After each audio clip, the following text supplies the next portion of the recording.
Me voici, me voici, Seigneur. Tu m'appelles dans ta moisson. Me voici, oui, me voici.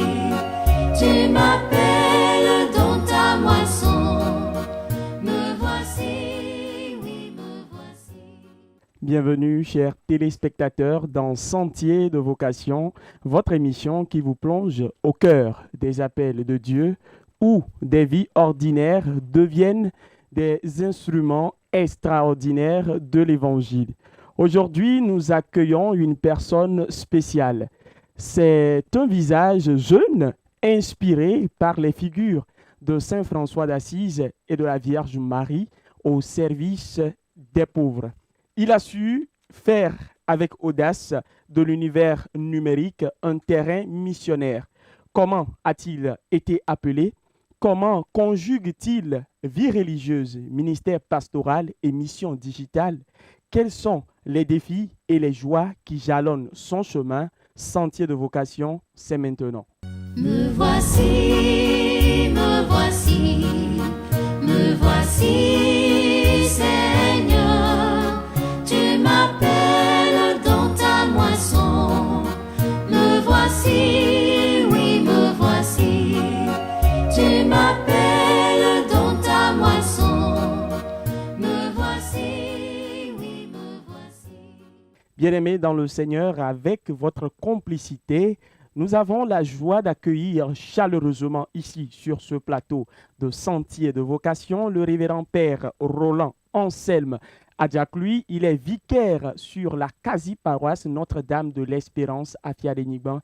Père Roland, loué soit Jésus-Christ. À jamais, ainsi soit-il. Bienvenue dans cette émission. Merci beaucoup. Alors, mon père, comment se porte la quasi-paroisse et votre quasi-curé? Bon, nous nous portons bien. Il faut rappeler que c'est Notre-Dame de l'Espérance à Fiadenigban, la terre de quelque part. Okay. Oui, la terre de quelque part. Donc, je profite de l'occasion pour saluer les fidèles de la terre de quelque part. Nous nous portons bien et nous vous invitons à venir faire un crochet chez nous. Okay. Vous allez aimer. Les fidèles sont comme le vicaire. Ils sont bouge, ils sont joyeux, voilà. Ok, nous aurons donc cette chance de les découvrir dans cette émission. Père Anselme, votre voix résonne fortement sur les réseaux sociaux, en particulier sur TikTok, où vous évangélisez, vous enseignez et vous consolez par la puissance même de la parole. Et à travers vos contenus, vous touchez des milliers de cœurs en quête de sens, de foi et de lumière. Et qu'est-ce que ça fait d'être catholique? C'est une fierté d'être catholique, comme je le dis toujours, fier d'être catholique. Et si nous remontons un peu dans l'histoire de l'Église, il y a beaucoup de ces saints-là qui ont dit « Je crois en l'Église qui est une sainte catholique » et ont perdu leur vie. Et c'est grâce à eux qu'aujourd'hui, nous avons l'opportunité et la chance de pouvoir professer librement notre foi. Sinon, avant, c'était dans les catacombes où ils se cachaient même pour célébrer la messe. Aujourd'hui, nous sommes dans de belles églises, mais on ne veut pas aller à l'église. Donc, cette fierté-là doit nous revenir pour que nous puissions communiquer notre foi partout où nous sommes. Et ainsi, le Christ sera connu de tous. Nous, on a débuté TikTok. Moi, j'ai fait la mission aux États-Unis. Et là, quand j'ai commencé le TikTok, c'était juste pour poster certains contenus. Et après, j'ai dit, mais tiens, beaucoup de nos fidèles sont là-bas. Et la plupart des temps, les contenus qu'on nous propose ne sont pas tout à fait potables. Donc, pourquoi ne pas les rejoindre là pour pouvoir leur porter la bonne nouvelle? Ça sera une magnifique manière de pouvoir au moins présenter un contenu potable de leur foi, et de là, ils peuvent essayer de se laisser imprégner par cette parole et pourquoi pas susciter des questionnements en eux, et de là revenir à la pureté des mœurs et de la foi, parce que l'Église catholique vit de la doctrine, la foi et la tradition. Donc, comment est-ce qu'on a interprété cette parole de Dieu au long des années, c'est ce qui constitue la tradition. C'est pour cela que c'est très, très important pour nous. Nous ne sommes pas une église de liturgie spontanée. Donc, tout est ordonné et il y a nos aînés, les pères de l'église qui ont interprété la parole de Dieu à une manière et on doit les revisiter avant de continuer. Donc, tout ça, là, on les présente à nos fidèles qui sont plus sur les réseaux que dans les églises. Oui. Donc, en quelque sorte, c'est une église virtuelle là-bas. D'accord. Alors, Père Anselme, nous mettons une brève pause à votre mission sur le numérique. Nous y reviendrons certainement. D'accord. Nous allons maintenant entamer ce parcours vocationnel, votre parcours vocationnel. Et là, nous débuterons surtout avec vos origines. Vous allez un peu nous parler de vos origines, comment ont été vos enfances, quelle image ou souvenir avez-vous de comment vous avez commencé et comment vous avez eu vos premiers appels. Bon, il faut dire que d'ailleurs, les gens me connaissent par mon nom déjà. Palime Vimagno. Je suis de Palimé. Chez nous, c'est Cloto. Voilà, nous savons ce que représente Cloto pour notre pays. Et c'est une grâce de venir de là.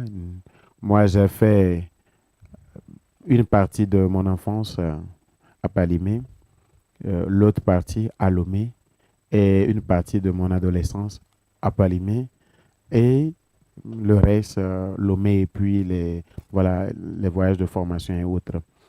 Euh, je suis né à Palimé. J'ai fait peut-être quelques temps, ça n'atteint pas 4 ans. Et puis on est venu à Lomé parce que maman était commerçante. Donc, il ne faut pas dire aux téléspectateurs, les vendredis, on risque de ne pas aller à l'école parce que maman va revenir de Palimé. Voilà, il y a les marchandises, tout ça là, non? Il y a les fruits qui vont arriver. Quand on décharge tout ça là, il faut être les premiers à se servir, non? Donc, bref, il y a tout ça là. Quand on a commencé l'école, on était à Couvaré. Dans le temps là, il n'y avait pas assez de policiers, hein? Donc on traversait sous le pont quoi, Okay. pour aller. Et après, à l'âge de 7 ans, comme ça, on a dû basculer pour Palimé encore. De là, j'ai eu le CPD, le BPC. Et après le BPC, je suis revenu encore à Lomé. Dans le temps, je voulais faire génie civil.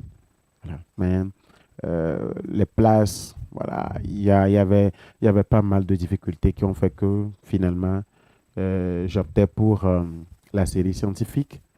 Mais c'est le censeur qui m'a dit non, mais je le salue de passage. Mais ça, Gavor, il m'a dit non, mais toi, avec tes notes en littérature, je ne vais pas te permettre de faire la série. J'ai tout dit. Bon. Et c'est ça qui a fait que je fais la série littéraire. Et je fais lycée Lomé Cité. Après le bac, tiens, j'ai commencé à cheminer avec les franciscains de Ranekopé parce que c'est ma paroisse, ma deuxième paroisse, voilà. Euh, Après Saint-Pierre-Clavet d'Agou, ma deuxième paroisse c'est Saint-Antoine de Padoue de Ranekopé. Et j'ai commencé à cheminer avec les frères mineurs. Et bon, bien avant, il faut savoir qu'à l'âge de 7 ans déjà, j'ai manifesté le désir de devenir prêtre. Et mon pépé m'a envoyé vers le vicaire général Gérard Nuadi, paix à son âme. Et voilà, on m'a dit, mais tu veux devenir réellement prêtre? J'ai dit oui. Bon, il a commencé à m'accompagner. Et bon, mes allers-retours ont fait que finalement, je suis venu à Lomé, mais j'allais le rencontrer. Et quand j'ai fini, j'ai obtenu mon bac, j'ai commencé et en cheminant avec les franciscains à Ranekopé et aussi avec la SMA. Intéressant, hein? Donc, Très oui, intéressant. j'ai commencé à cheminer avec la SMA. J'ai fait première année d'anglais, littérature américaine, deuxième année. C'est la troisième année que je n'ai pas terminé le cursus parce que je devais rentrer. Et j'ai commencé avec la SMA. Euh, C'était la surprise, hein. Ok. Voilà. Et j'étais parti dans le temps, il fallait aller en Côte d'Ivoire. On était parti en Côte d'Ivoire, on a fait une année, on est revenu. Et après, là, on a commencé la philosophie au foyer Monseigneur Joseph Strebel à Goriquet. Euh, je crois qu'on était la deuxième promotion à aller dans la maison là-bas. Donc, après, après la deuxième année de philosophie, voilà, je sentais ce vide-là et j'ai dit, mais tiens, il faut que je cherche quelque chose. Étant donné que je viens d'une paroisse franciscaine, j'ai dit, mais je ne veux pas devenir frère mineur, mais il y a cette spiritualité franciscaine qui est imprégnée en moi. Il y a l'amour à la Vierge Marie, tout cela qui commence à venir, tout cela. J'ai dit, mais tiens, il faut que je cherche quelque chose. Et c'est de là que j'ai commencé à fouiller. Et je suis tombé sur les franciscains de Marie par le biais de celui qui est actuellement mon curé, le grand-père Robert Bomada. Ouais. Et c'est lui qui m'a aidé. Et j'ai commencé le cheminement avec les franciscains de Marie, ce qui a fait que j'ai basculé pour aller continuer les études en Espagne. En Espagne, bon, je suis allé, j'ai fait le noviciat. Après le noviciat, il faut continuer, bon, pas continuer, compléter la philosophie parce que j'ai fait 2 ans de philosophie ici Ok. à Agoriquet. Goriquet. On allait à Don Bosco dans le temps, oui.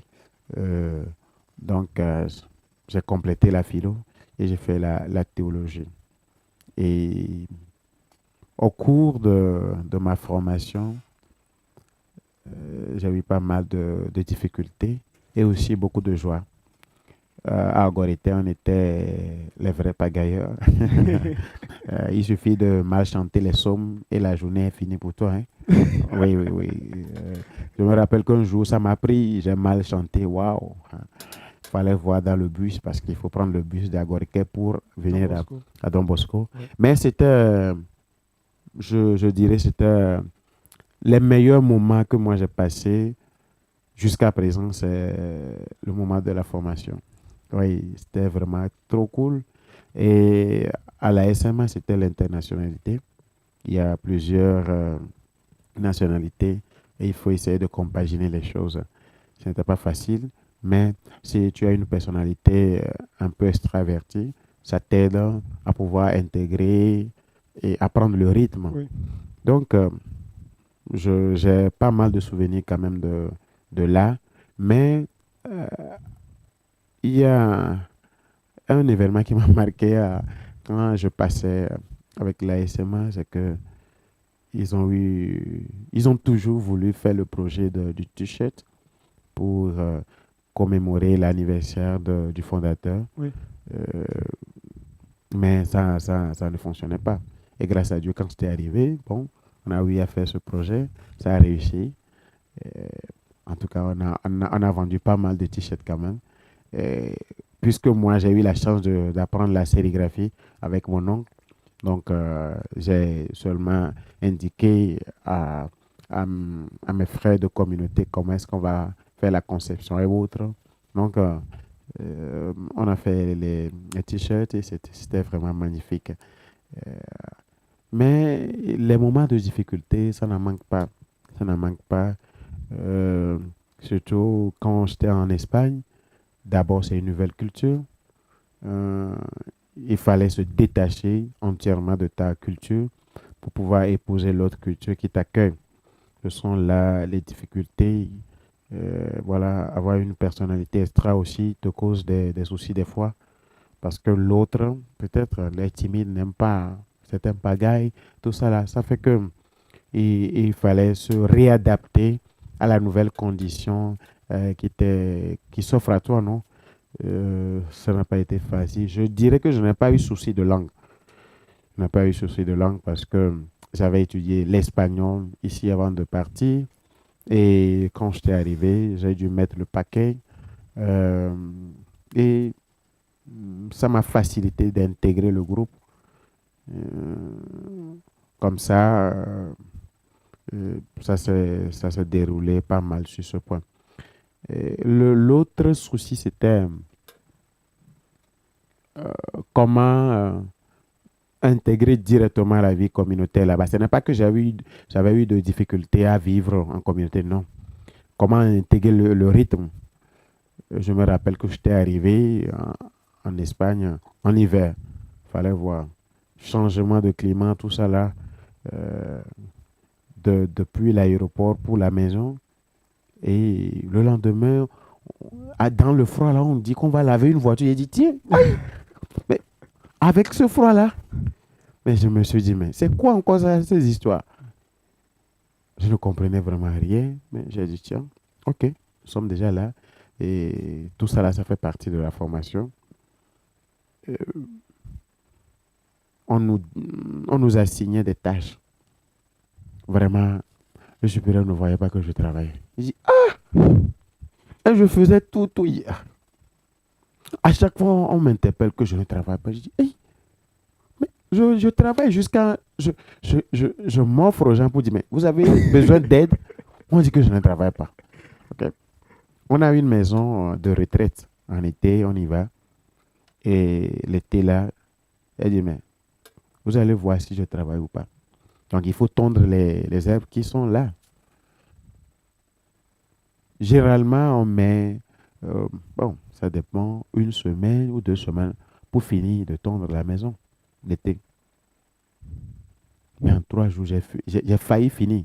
Le supérieur a dit non, arrête. C'est bon. Arrête, non, que si je finis comme ça, on n'aura plus de travail. J'ai dit, mais vous avez dit que je ne travaille pas, non, on va travailler. Donc, je me rappelle que l'été, là, on était là, bon, parce qu'on a tellement travaillé, on a fini tôt, on était là. Mais on dit la lecture dans la matinée, le soir, tu es libre.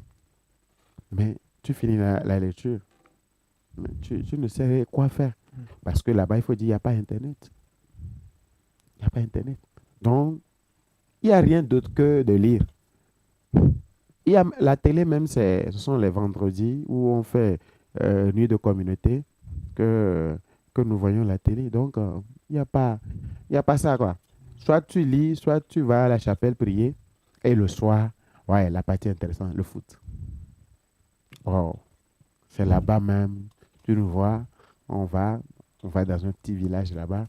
Et les villageois savent qu'on vient, donc ils nous attendent toujours pour voir les futurs prêtres jouer.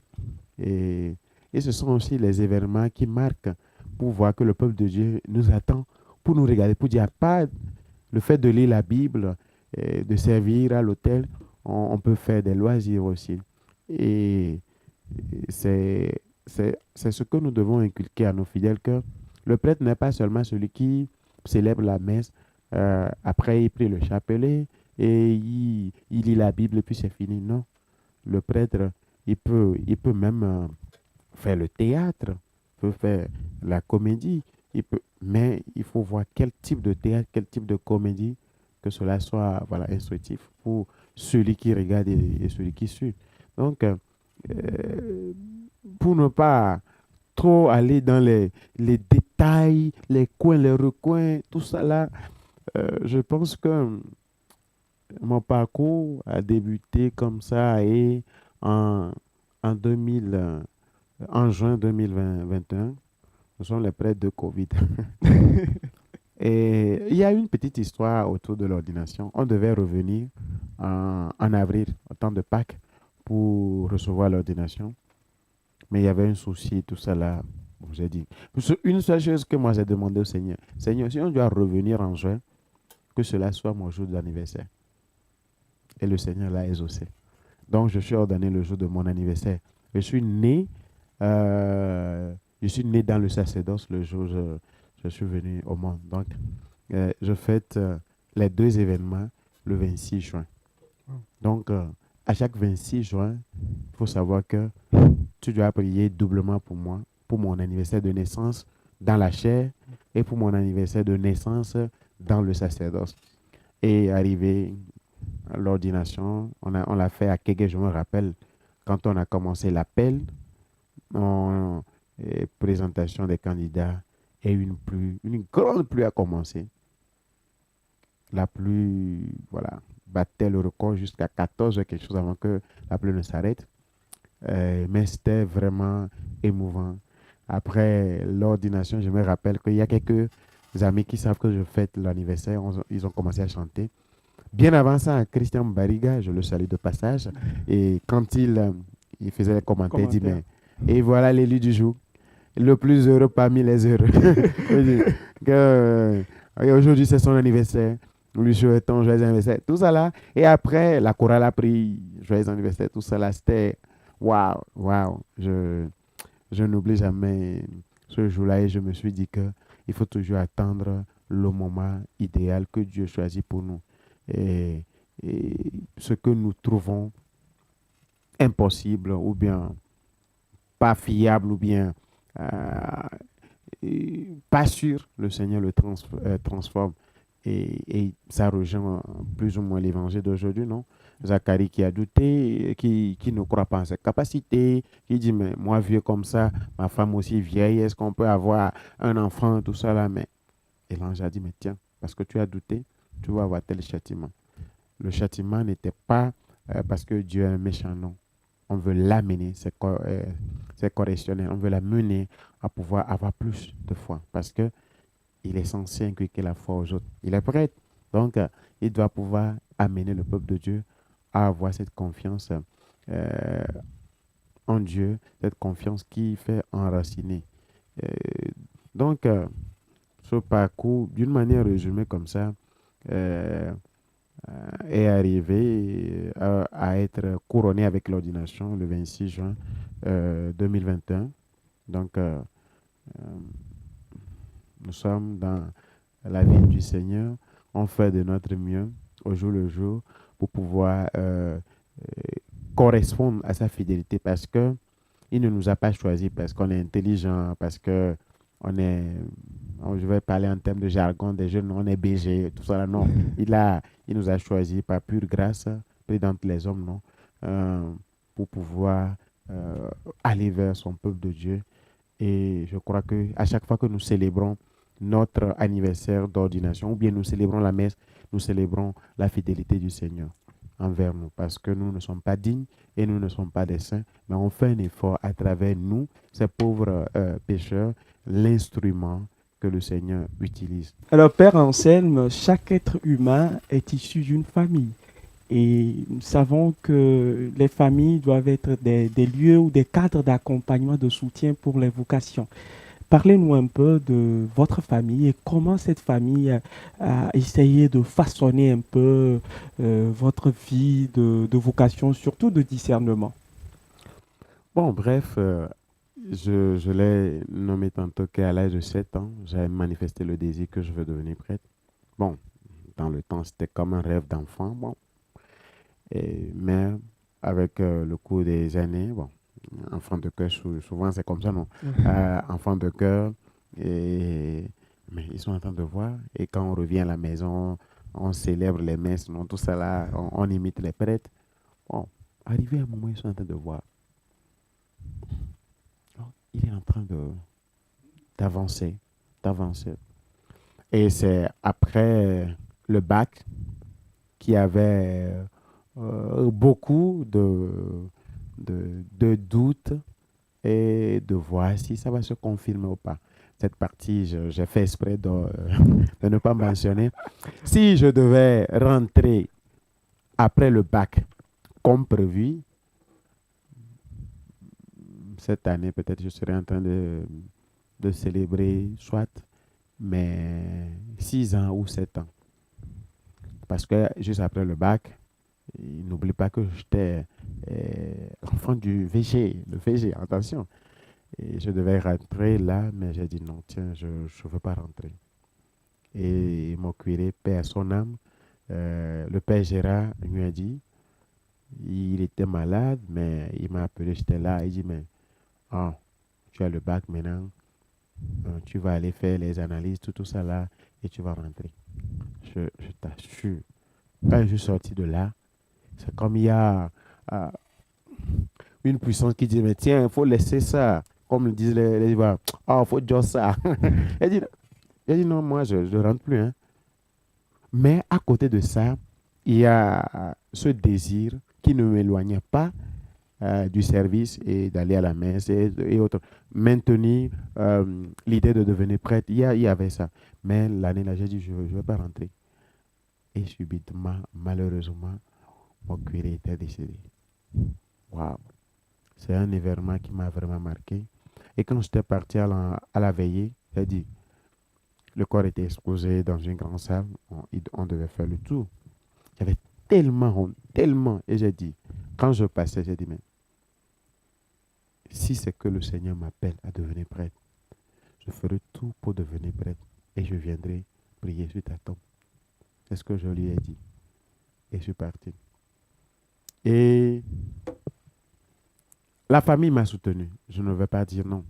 Surtout quand j'ai dit que je ne vais plus rentrer, la maman m'a parlé. Non, pourquoi? Dis-moi. J'ai dit que je ne rentre plus. Ok. Non, elle m'a toujours soutenu. Il faut dire que j'ai plus de communication avec maman que papa. Ce n'est pas que le papa est méchant ou non. Il a un caractère fort et euh, maman, il est né le même jour que moi. Bon, je ne sais pas si c'est ça, mais on est plus rapprochés. Elle me soutenait toujours. J'ai dit, ah, ok. Et la deuxième année, moi-même, j'ai manifesté le désir de rentrer. Personne ne m'a regardé. On ne savait même pas que c'est un homme qui parlait. J'ai dit, ok, il n'y a pas, y a pas de souci. Mais je continue. J'allais à l'école, mais je maintenais toujours ce désir de devenir prêtre. Et il faut dire que mon parcours, à part le soutien de la famille, il y avait aussi cette main du Seigneur qui veillait sur les événements. Pourquoi j'ai dit cela? Euh, L'année, c'était en 2013 si je ne me trompe pas. Oui, on était parti en Côte d'Ivoire. Et moi, j'étais appelé à 2 jours du voyage. Et il faut dire que c'est l'année-là que j'étais parti à leur première session, à la maison régionale à Baie. On m'appelle, le père Gustave m'appelle mardi 29h. Allô, c'est Roland? Oui. Comment tu vas? Oui. Ok. Tu es retenu pour rentrer. Hey, on a communiqué les résultats. Je ne suis pas retenu. Et la dernière minute, je suis retenu. Je peux t'assurer que tu es resté là-bas comme 1 minute sans parler. Il dit allô, allô, allô, allô. Est-ce que tu es d'accord? Tu veux aller? Il dit d'accord. Ok. Parle avec telle personne. Puis c'est fini. Donc j'ai commencé les courses pour rentrer mardi midi. Mercredi midi, ça fait un jour. Jeudi midi, on a pris le départ sur la Côte d'Ivoire. C'est chaud. Oui, on a pris le départ sur la Côte d'Ivoire et j'ai toujours dit, le Seigneur, c'est le pourquoi des choses. Et quand j'ai fait la philo et les autres choses, il faut que je convalide les études d'ici en espagnol. Et c'est le jour de mon anniversaire que mon supérieur m'a demandé de le faire. C'est pour cela que je dis les événements me disent quelque chose par rapport à mon anniversaire. J'étais ordonné diacre la date d'anniversaire de ma grande sœur. La veille au soir de la nativité de la Vierge Marie. très, très profond, votre histoire, surtout votre témoignage. Et je crois que nos chers téléspectateurs aussi donc, auront donc cette opportunité de savourer tranquillement votre histoire du début jusqu'à la fin. Maintenant, revenons un peu sur TikTok, où vous êtes influenceur de Dieu, si je peux le dire ainsi. C'est que dans l'une de vos publications, on vous voit sur une moto en train de gazer avec un son là dessus. Et je pense que vous avez mis comme test une pastorale en route pour la pastorale des malades, c'est bien Ouais. ça? Qu'est-ce que ça fait souvent de s'amuser comme ça? Il faut montrer aux gens que euh, le prêtre ne doit pas être cet homme mis à part seulement pour dire non, il y a des choses qu'il ne doit pas faire, il doit être toujours, toujours comme ça. Non. La preuve, moi, je joue au foot avec les jeunes du quartier parce que c'est ma passion aussi, le foot. Je ne vais pas dire que je suis prêt, donc je ne peux pas jouer avec les jeunes. Non, je joue avec les jeunes. Une chose, je leur dis, non, non, tacler ma doigt non. Donc, il y a ça. Juste pour vous dire que il faut mettre un peu d'une manière comique dans le message que tu veux passer. Voilà. Je vais faire la pastorale des malades. Je visite beaucoup les malades. Et il faut chauffer le moteur de la moto. Voilà. Donc, un peu d'humour. Parce que l'humour aussi, ça guérit. Un peu d'humour pour pouvoir amener les gens à dire, mais quand on est prêt, on est heureux. Quand le prêtre est heureux, il communique beaucoup d'énergie autour de lui et beaucoup de personnes affluent vers lui parce que si tu n'es pas heureux, qu'est-ce que tu vas donner au peuple de Dieu? La frustration, non. Ça ne veut pas dire que le prêtre n'a pas de défaut, il n'a pas de péché, il n'a pas de complications dans sa vie. Non. Il y a des fois où moi, je vais consoler des gens, où moi-même, je traverse des situations, voilà, des difficultés, mais je me dis, c'est le Seigneur. Il a plus besoin de moi que moi-même.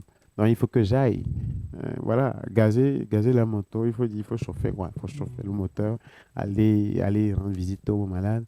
Et si le moteur n'est pas bien chauffé, imaginez si je vais et moi, va glander. Tu vois, c'est pas intéressant. Il faut bien préparer les choses avant d'aller. Et pour moi, ça n'a rien de gênant. Voilà. Il y a d'autres challenges aussi que je fais. Bon, les challenges qui ne sont pas obscènes, je le fais. Ouais. Alors, un autre élément aussi fondamental dans votre témoignage de vocation, c'est que c'est votre curé actuel qui vous tient la main et vous trace le chemin pour entrer dans cette congrégation d'où vous êtes membre aujourd'hui, des franciscains de Marie. Et qu'est-ce Mhm. que cela fait? Euh, Mon curé actuel, c'est un grand frère. Donc, moi, je dis, le Seigneur sait bien faire les choses. Il sait bien faire les choses. Euh, pour la mission ici, le Seigneur sait que c'est lui qui m'a introduit quelque part et il saura mieux me guider à pouvoir mener cette mission là où nous sommes aujourd'hui à la terre de quelque part. Et c'est aussi une grâce de pouvoir connaître la personne de proche et quand vous êtes en mission, savoir comment l'aider. Parce que il faut, tu avais dit que je suis vicaire. Je ne suis pas vicaire, je suis quasi-vicaire.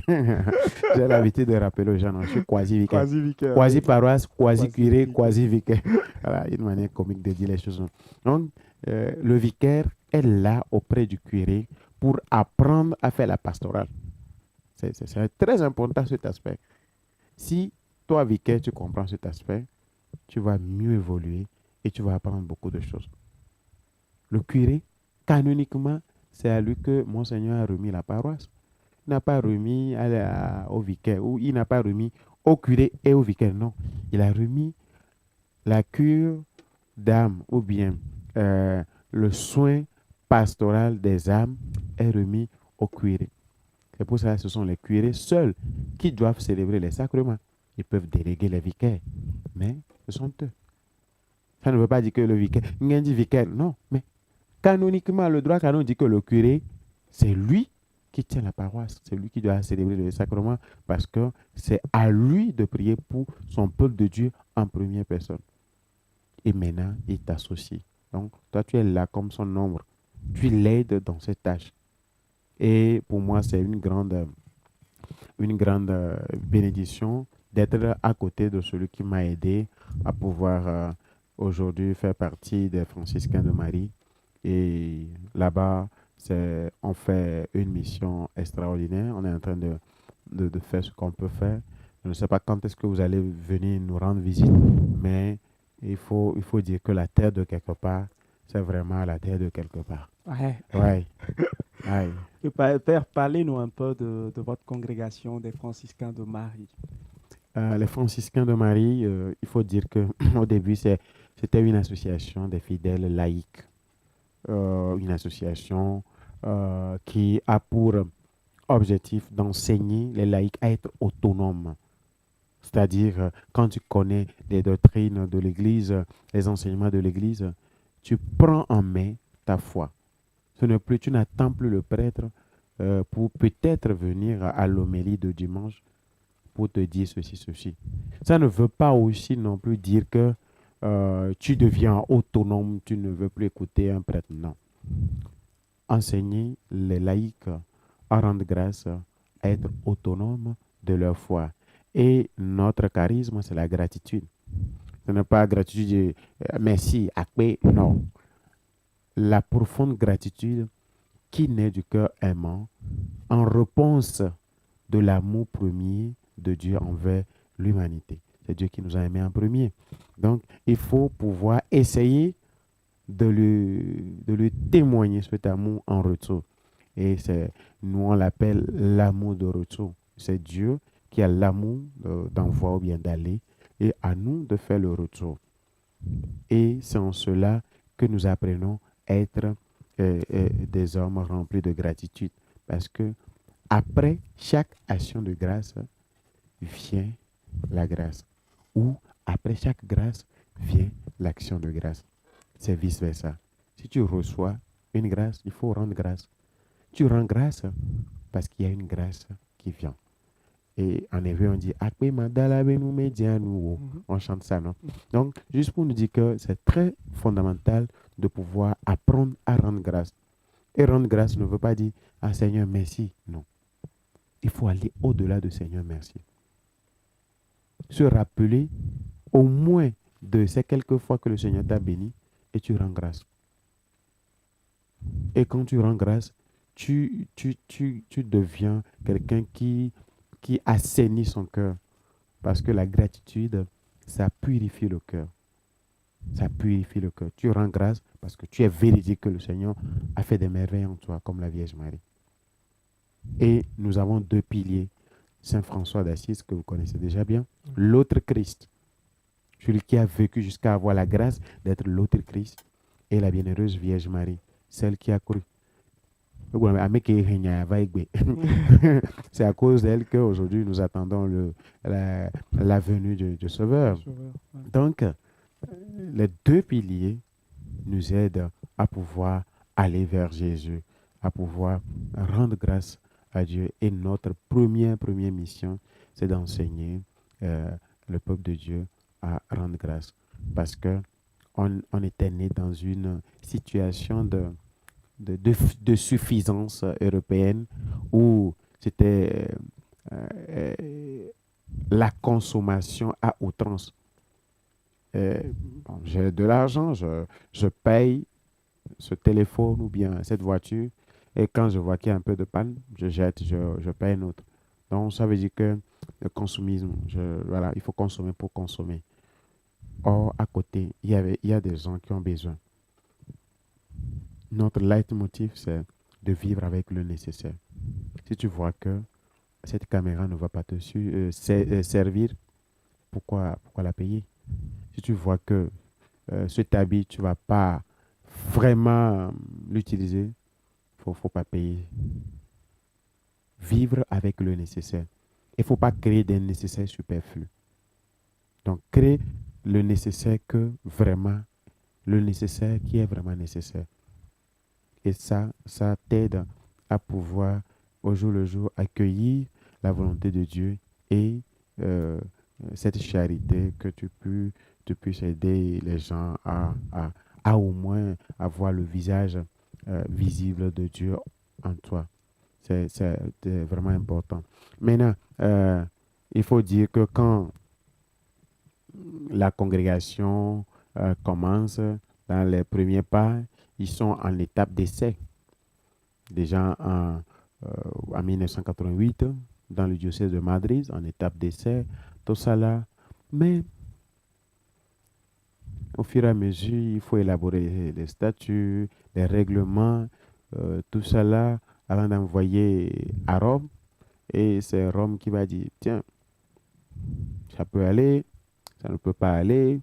Et ça, Rome a étudié pour voir s'il y a un chemin de conversion, un chemin de sanctification dans ce que vous avez envoyé comme charisme.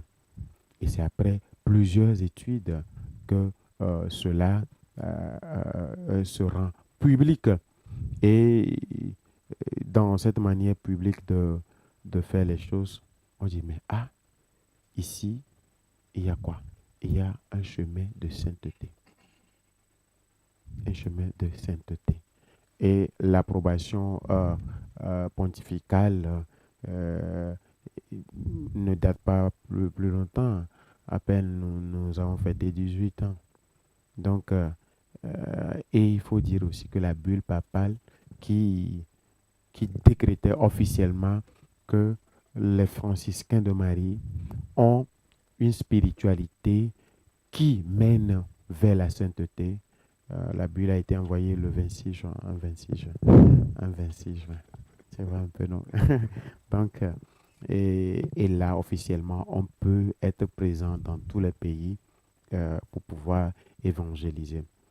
Et je rappelle un aspect aussi. Nous sommes aussi dans le numérique, le digital. Nous avons une télé qui s'appelle magnificat.tv. C'est là que nous faisons les actualités commentées, le témoignage vocationnel. Bizarrement, je n'ai jamais fait mon témoignage là-bas.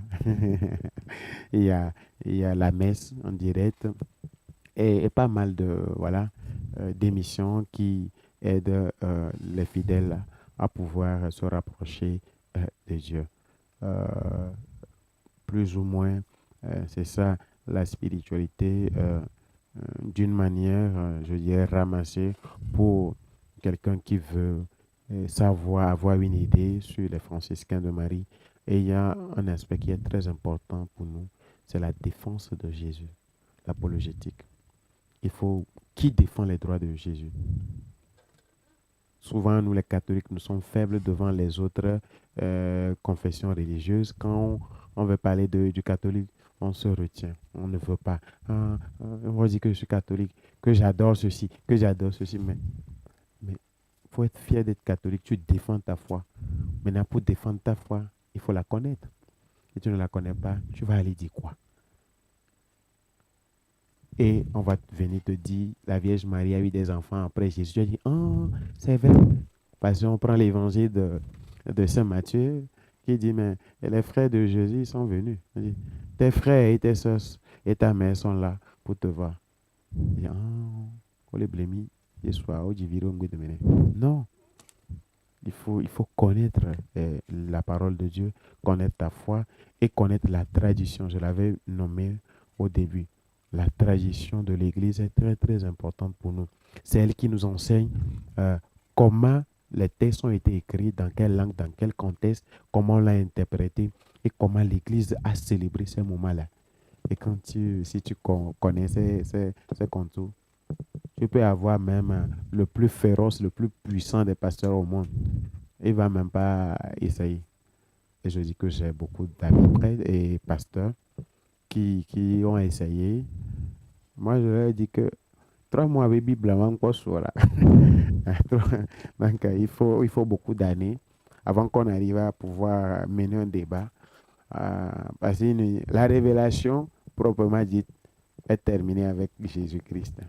Donc, quelqu'un dit que Maou Pomponé, Dieu lui a parlé, il a révélé. Moi, je ne suis pas dans ça. La vraie révélation est terminée avec Jésus. Justement, Père Anselme Roland, vous allez donc nous laisser votre dernier message à tous ces jeunes qui hésitent toujours à se frayer un chemin pour trouver leur vocation. Vous allez essayer de nous faire ça rapidement, un peu en français, surtout un peu en espagnol. Je vous savais savez. que tu allais venir côté d'espagnol là. Parce que l'autre fois, il y a des gens qui m'ont vu, mais après, combien tu nous as parlé espagnol là, c'est encore quoi ça? J'ai dit, ah, c'est ce qu'on m'a demandé dans l'interview, elle fait comment? Donc, avis à vous, c'est pas moi j'ai demandé de parler espagnol ou, hein? Allez-y donc, mon Ok. père. Pour les jeunes en quête de découvrir leur chemin, je leur dirais d'oser. Oser même s'ils se trompent. Oser.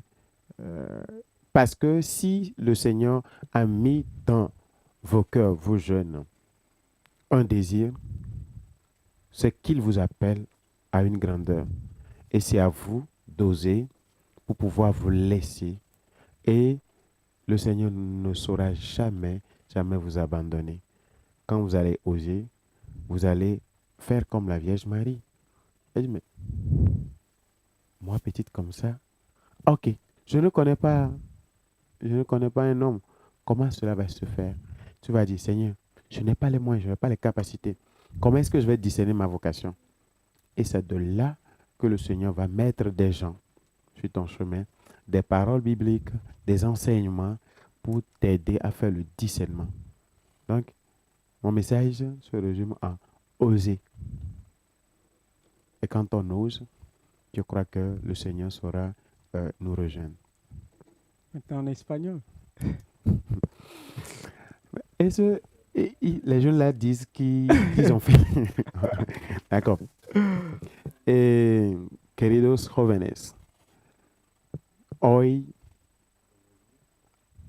a través de mi testimonio, a lo mejor no ha sido suficientemente explicado, pero lo que os quiero decir, hay que salir de uno mismo, salir para poder intentarlo.